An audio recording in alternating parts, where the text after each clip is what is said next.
हुजूर सल्लल्लाहु अलैहि वसल्लम गार सौर में रसूलुल्लाह सल्लल्लाहु अलैहि वसल्लम और हज़रत अबू बकर रज़ियल्लाहु तआला अन्हु दोनों मक्का छोड़कर गार सौर में पहुंच चुके थे।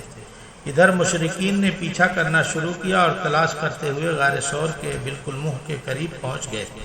इस वक्त हज़रत अबू बकर रज़ियल्लाहु तआला अन्हु ने कहा, या रसूल अल्लाह, इनमें से किसी ने एक कदम भी आगे बढ़ाया तो हमें देख लेगा। हुजूर सल्लल्लाहु अलैहि वसल्लम ने फरमाया, ला तहज़न इन्नल्लाह माअना, घबराओ नहीं, अल्लाह हमारे साथ है। अल्लाह ताला ने दोनों हजरात की अपनी कुदरत से हिफाजत फरमाई और वो लोग वापस हो गए।